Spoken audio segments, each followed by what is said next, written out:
안녕하세요. 강 목사입니다. 오늘은 가스펠 프로젝트 신약 2권의 12번째 세션 공부하겠습니다.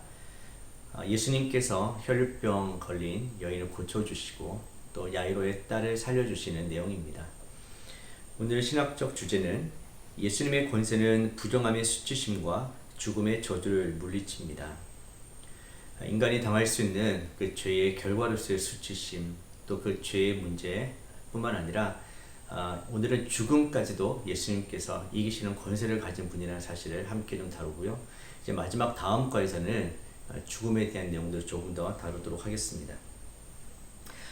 교제의 시작을 보시면 우리가 하나님의 기적, 예수님께서 베푸신 기적에 대해서 너무나 많이 익숙해져서 경외감을 잃어버린 이야기로 시작을 하고 있습니다.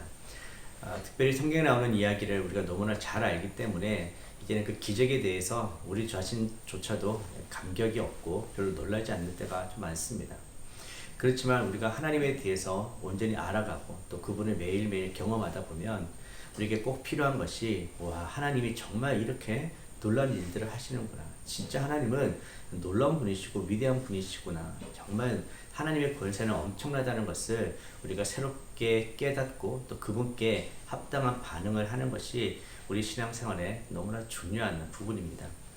그래서 여기 서론에 있는 질문에도 보면 놀라움과 경외심이 하나님과의 관계에서 중요한 이유는 무엇입니까? 성경에서 하나님은 유일하신 하나님이시고 천지를 창조하신 분이시고 또 구원을 이루신 분이시고 지금도 동일하게 하나님은 우리 가운데 이런 일을 행하고 계시기 때문에 거기에 대해서 우리가 놀라움과 경외감을 가지고 하나님께 나아갈 때에만 하나님과 올바른 관계를 맺을 수 있고 또 우리의 신앙도 올바른 방향으로 나아갈 수 있게 되는 것이죠. 그래서 오늘 공부를 통해서 우리가 예수님에 대해서 또 하나님에 대해서 우리가 다시 한번 경외감을 가질 수 있게 되기를 바라고 또 하나님께서 놀라운 일을 행하심에 대해서 우리 또한 다시 한번 기대하면서 소망하면서 나아갈 수 있게 되기를 바랍니다.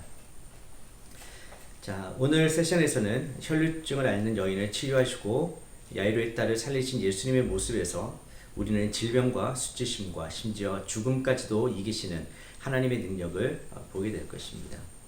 오늘 이제 세 가지 소주제가 있는데요. 예수님의 능력에 대해서 우리가 어떻게 신뢰해야 되는가를 차례대로 함께 살펴보도록 하겠습니다.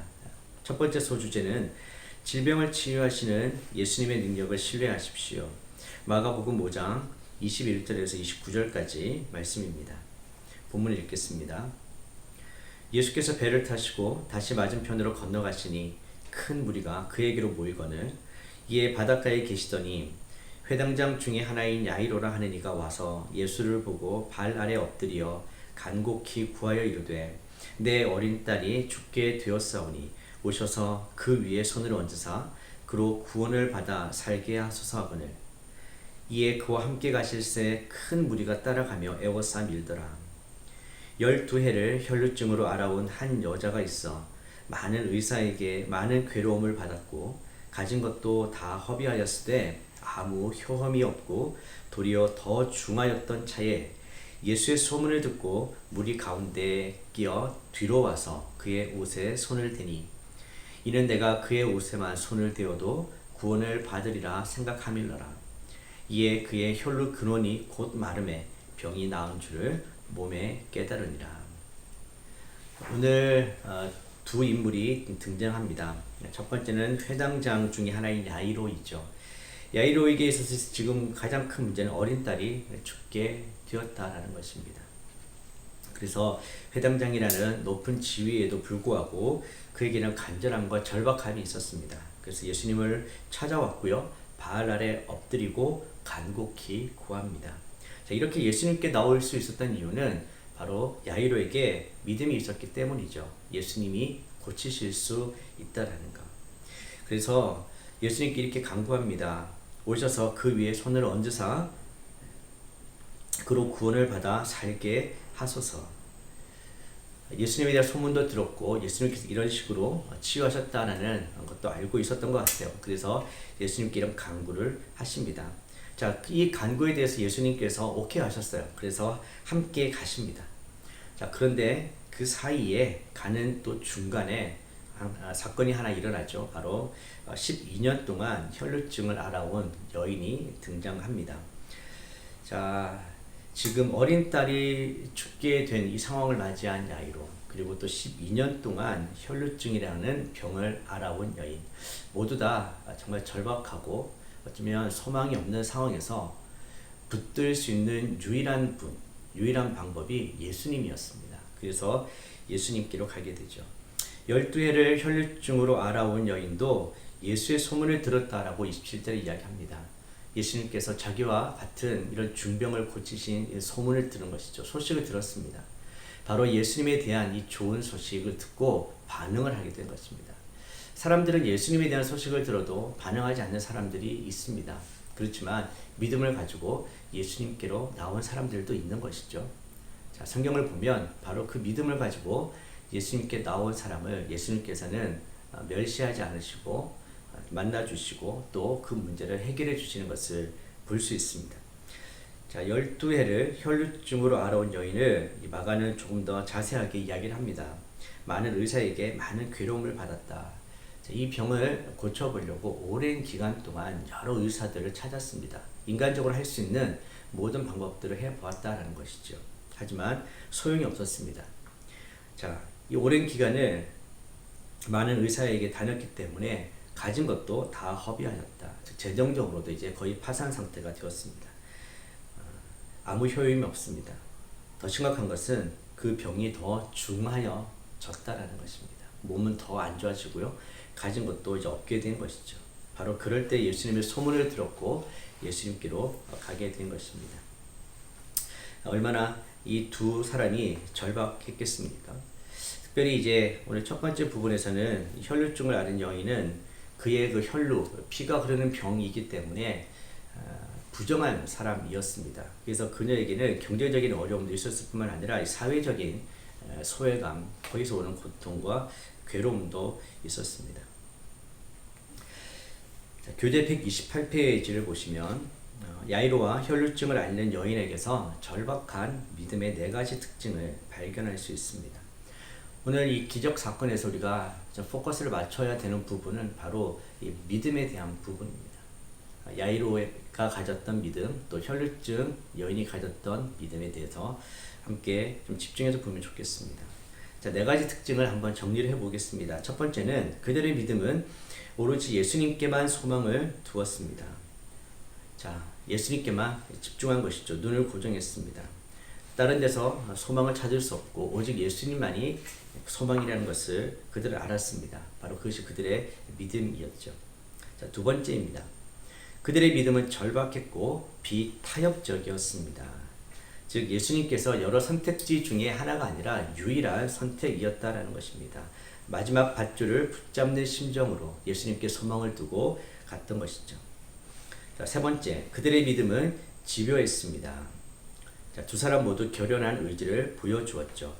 회당장은 예수님의 발 앞에 무릎을 꿇는 모습을 통해서, 또 여인은 예수님의 옷자락이라도 만질 수만 있다면 나는 분명히 고침받을 것이라는 그 마음으로 예수님께 갔습니다. 집념이 대담했던 것이죠. 아무리 장애물과 방해물이 있어도 그것을 뚫고 나갔던 것입니다.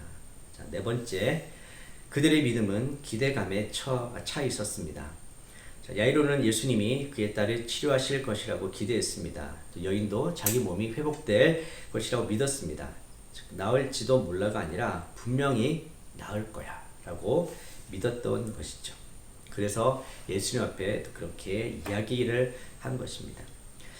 자, 믿음은 머리에만 있는 것이 아니고 단순히 생각하는 것이 아닙니다. 믿음은 바로 실천적 믿음인 것이죠. 오늘 야이로와 이 혈루증을 앓고 있는 여인에게서 발견할 수 있는 것은 바로 이 실천적인 믿음입니다. 자, 예수님에 대한 소문을 듣습니다. 즉 좋은 소식을 들었습니다. 자, 그리고 거기에서 믿음이 생겼습니다. 그러면 예수님께로 나아가야 되는 것이죠. 특별히 혈루증을 앓는 여인에게서 우리가 발견할 수 있는 것은 믿음으로 그 예수님에 대한 소식을 들었습니다. 자, 믿음의 발로 예수님께 나아갔습니다. 그리고 믿음의 손으로 예수님의 옷자락을 붙들었습니다. 바로 이것이 실천적인 믿음인 것이죠. 믿음은 행위를 수반하게 되어 있습니다. 진짜 믿는다면 행동하게 되는 것이죠. 바로 예수님께서는 이제 그것을 보셨던 것입니다. 자, 여인이 예수님의 뒤로 와서 그의 옷에 손을 대었습니다. 그 행위만으로도, 그 믿음의 행위만으로도 바로 그의 병이 낫게 된 것이죠. 자, 우리는 지금 예수님의 옷자락을 이렇게 육체적으로, 물리적으로 잡을 수는 없습니다. 하지만 우리는 영적으로 바로 예수님께 나아갈 수 있고요. 우리 영적 손길로 예수님을 붙들 수 있습니다. 바로 그럴 때 오늘 예수님으로부터 능력이 우리 가운데 흘러오게 될 것을 우리는 믿습니다. 그래서 예수님께 믿음으로 나아가고 기도하는 것이죠. 자, 혈류증 앓았던 여인은 바로 그 믿음으로 나아가서 고침받는 기적을 경험했다는 것입니다. 자, 절박한 믿음. 여러분에게는 이런 절박한 믿음이 있습니까? 질문해 보시면 절박한 믿음의 4가지 특징 가운데 실천하기 가장 힘든 것은 무엇이며 그 이유는 무엇입니까? 4가지 믿음의 특징. 자, 첫 번째가 예수님께 소망을 두는 것이었고요. 절박했고 비타협적이었다는 것. 지루했고 기대감에 차 있었다는 것. 여러분에게 있어서는 어떤 것이 가장 어렵습니까? 비타협적인 것이 잘 안 됩니까? 아니면 집요하게 예수님만을 바라보면서 나아가는 것이 힘드십니까? 자, 어쨌든 절박하다는 것은 분명히 우리에게 그 대상에게로 나아가게 하고 붙들게 하고 집중하게 한다는 것.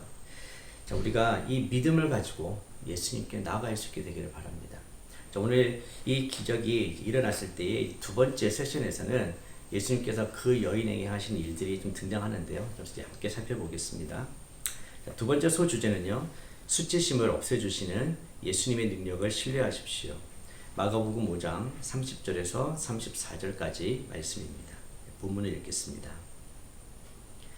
예수께서 그 능력이 자기에게서 나간 줄을 곧 스스로 아시고 무리 가운데서 돌이켜 말씀하시되 누가 내 옷에 손을 대었느냐 하시니 제자들이 여짜오되 무리가 애워싸 미는 것을 보시며 누가 내게 손을 대었느냐 물으시나이까 하되 예수께서 이 일 행한 여자를 보려고 둘러보시니 여자가 자기에게 이루어진 일을 알고 두려워하며 떨며 와서 그 앞에 엎드려 모든 사실을 여쭈니 예수께서 이르시되 딸아 내 믿음이 너를 구원하였으니 평안히 가라 내 병에서 놓여 건강할지어다.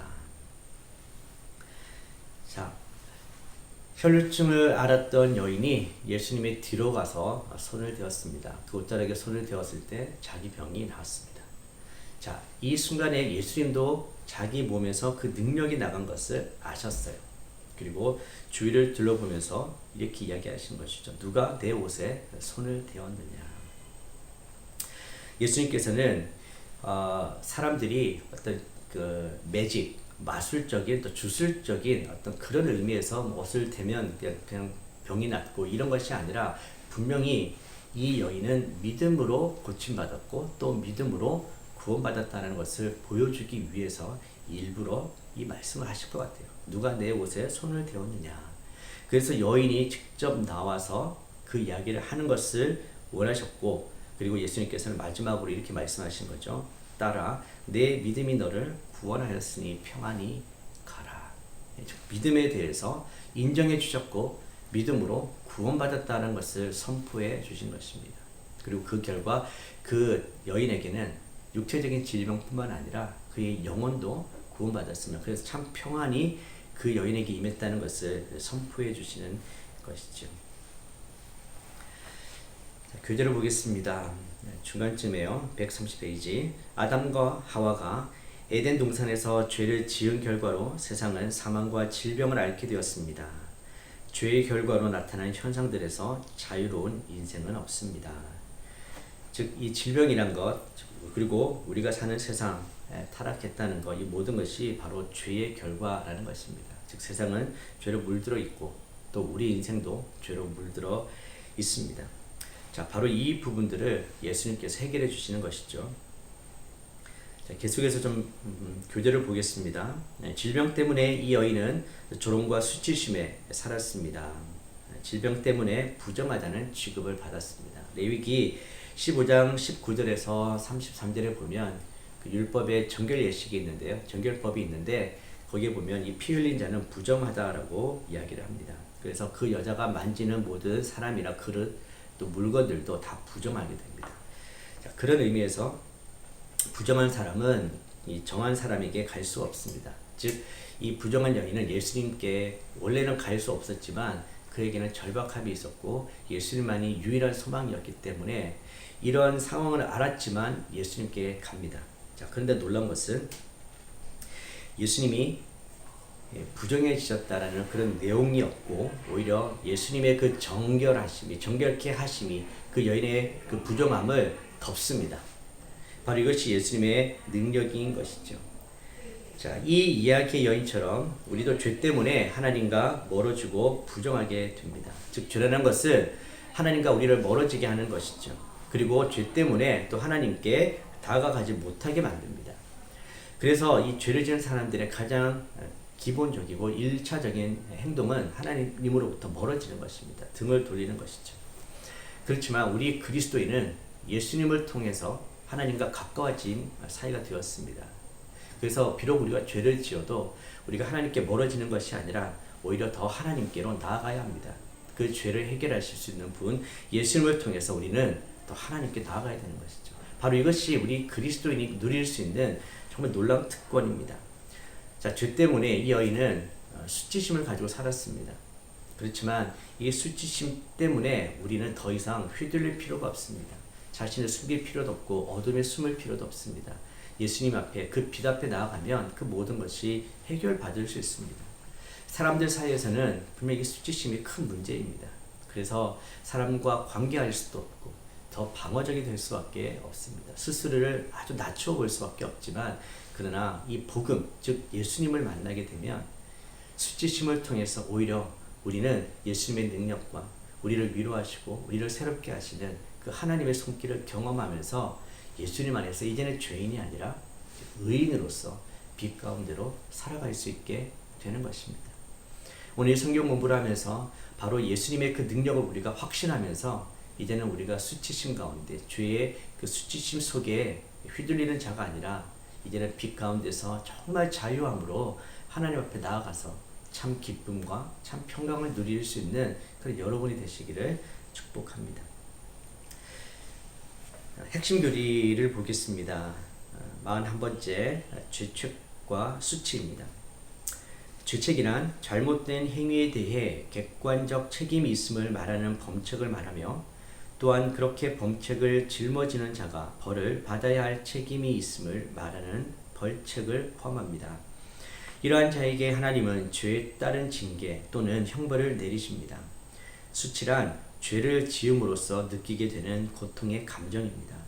성경은 객관적인 의미에서 인간에게는 죄책이 있으며 주관적인 의미에서 수치심을 느낀다고 가르칩니다.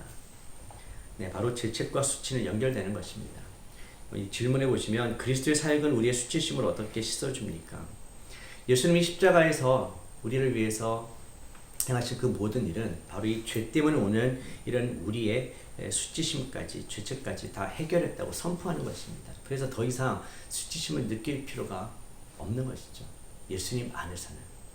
그렇기 때문에 우리가 늘 예수님 안에 거해야 하고 늘 예수님의 음성을 들어야 합니다.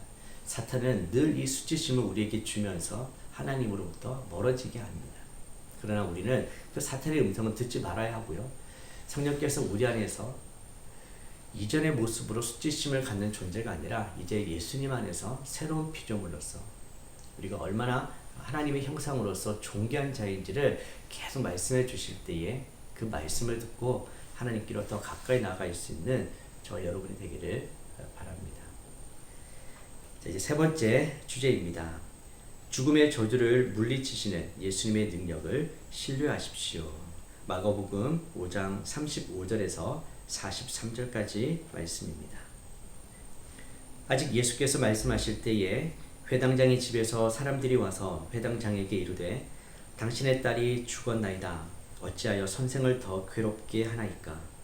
예수께서 그 하는 말을 곁에서 들으시고 회당장에게 이르시되 두려워하지 말고 믿기만 하라 하시고 베드로와 야고보와 야고보의 형제 요한 외에 아무도 따라옴을 허락하지 아니하시고 회당장의 집에 함께 가사 떠드는 것과 사람들이 울며 심히 통곡함을 보시고 들어가서 그들에게 이르시되 너희가 어찌하여 떠들며 우느냐?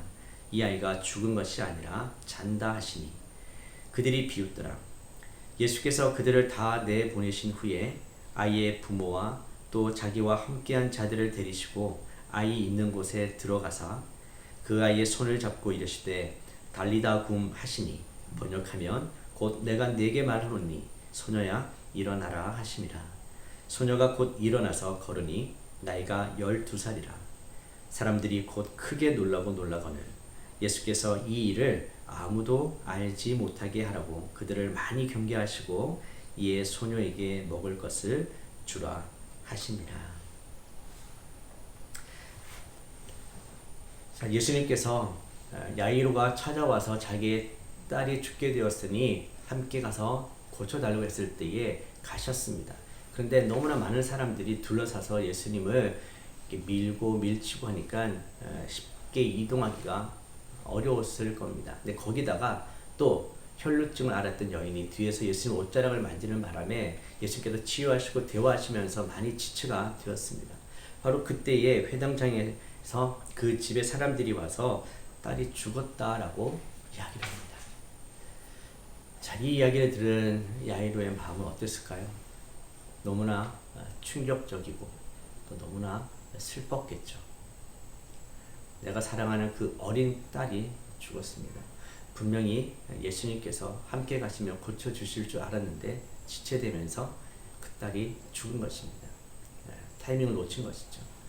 처음에는 충격과 슬픔이 있을 것이고 아마 그 자리에서 주저앉았을지도 모르겠습니다. 그러면서 또 그 마음은 예수님과 또 그 여인에 대해서 또 분노와 또 불만이 생겼을지도 모릅니다. 왜 늦게 가셨습니까? 왜 지체했습니까? 왜 그 여자가 갑자기 거기서 나와서 예수님을 지체하게 만들었을까? 정말 많은 감정들이 복잡하게 그 야이로를 휘감쌌겠죠. 자, 그렇지만 이 모든 상황에서 오늘 예수님의 말씀을 우리가 잘 듣기를 바랍니다. 당신의 딸이 죽었나이다. 어찌하여 선생을 더 괴롭게 하나이까? 회당장 집에서 온 사람들이 이야기를 합니다. 36절을 보면 예수께서 그 하는 말을 곁에서 들으셨다. 자, 곁에서 들으셨다라는 말의 원어적 표현은 그 말에 대해서 동의하지 않았다라는 의미입니다. 자, 그 말에 동의하지 않았다는 것은 예수님께서 앞으로 어떤 일을 하실지를 예수님은 알고 계십니다. 그리고 회당장에게 36절에서 이렇게 말씀하십니다. 두려워하지 말고 믿기만 하라. 자, 두려워하지 말고 믿기만 하라. 이것은 이제 현재 명령형인데요. 예수님께 처음 왔을 때 야이로가 예수님에 대한 믿음을 이야기했죠. 오셔서 고쳐주십시오.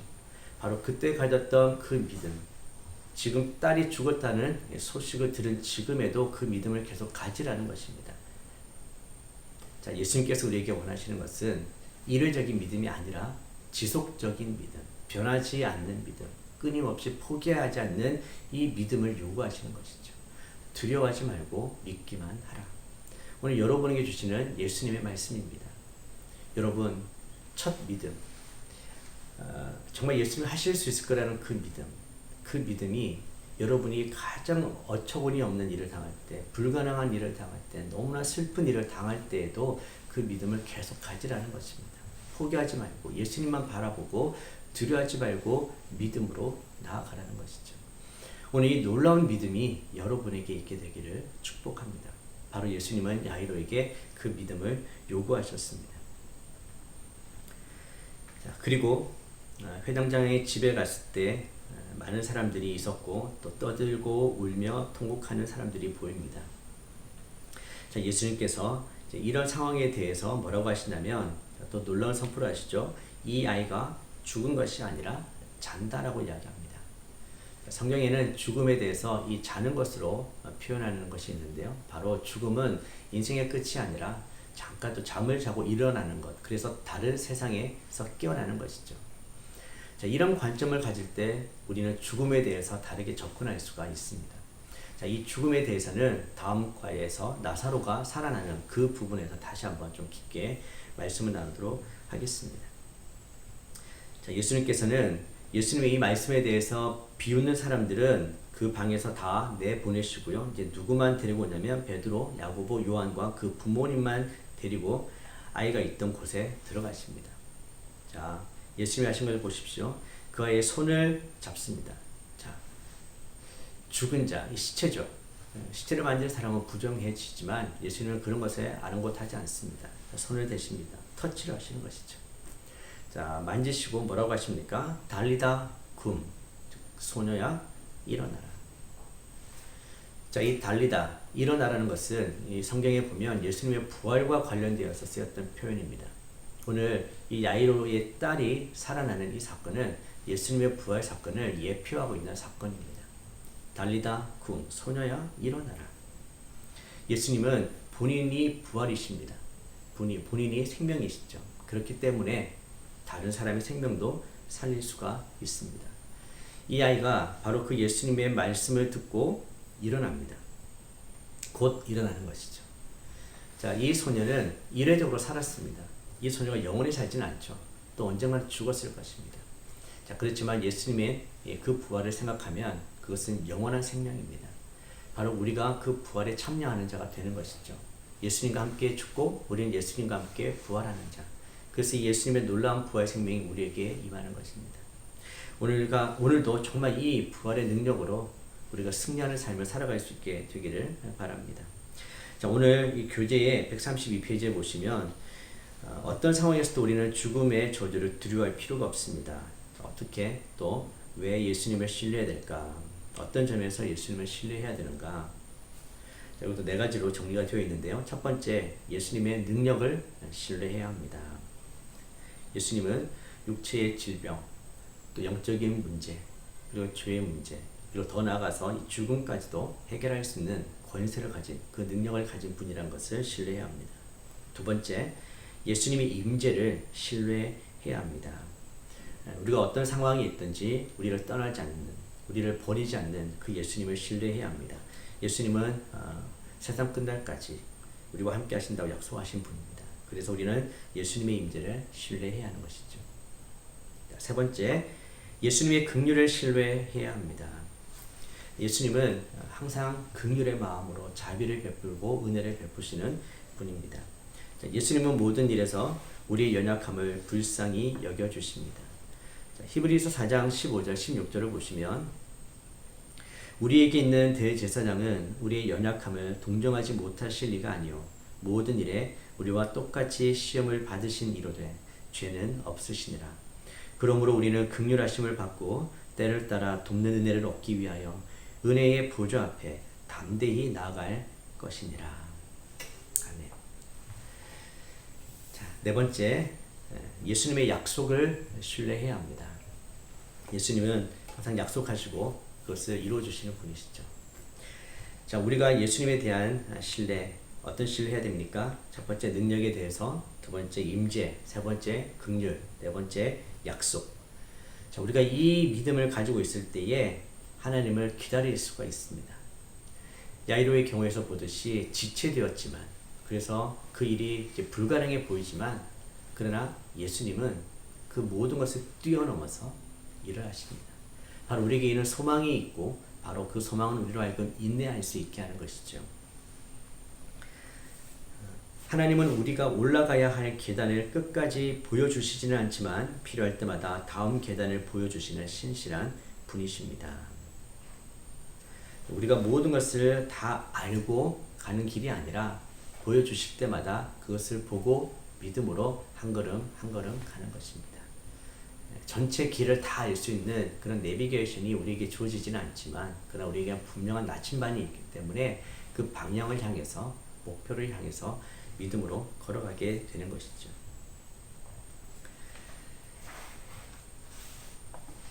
자, 이제 결론입니다. 우리는 하나님의 능력은 육체적 질병뿐 아니라 영적 질병도 치료하신다는 것을 알아야 합니다. 혈류증을 앓던 여인의 경우 그녀의 부정함이 예수님의 정결하심으로 덮어졌습니다. 야이로의 가정에서 예수님은 죽음의 저주를 생명으로 바꾸셨습니다. 예수님은 우리를 위해서도 이 같은 일을 하십니다. 우리의 수치심을 씻어주시고 죄책감을 거두어 가시며 우리를 자유케 하심으로써 길을 잃고 죽어가는 세상을 향해 그리스도의 부요함을 선포하게 하십니다. 그러므로 우리는 삶의 모든 영역에서 전능하신 하나님의 능력을 신뢰해야 합니다.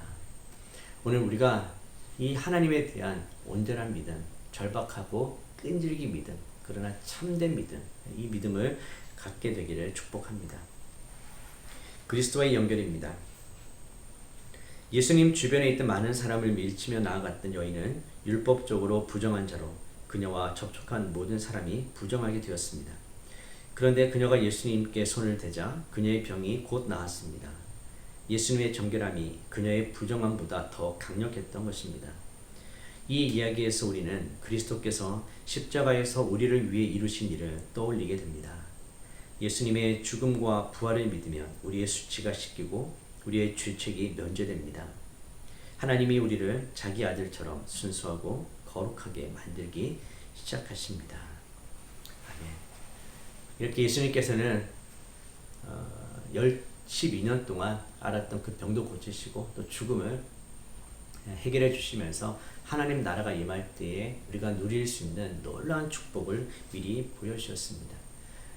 오늘 이 공부를 하면서 우리에게 바로 그 하나님 나라에 대한 소망이 다시 커지기를 바라고 여러분이 있는 그 자리에서 또 하나님 나라를 경험할 수 있게 되기를 바랍니다. 하나님의 계획, 우리의 사명입니다. 하나님은 우리에게 구세주이신 예수님이 우리의 수치를 거두어 가시고 우리를 하나님 앞에 순결하고 거룩하게 만들어 주신다는 사실을 세상에 선포하라고 말씀하십니다. 첫 번째 질문입니다. 어떻게 하면 예수님을 구세주로 선포하면서 육체적으로, 영적으로 아픈 사람들을 돌볼 수 있을까요?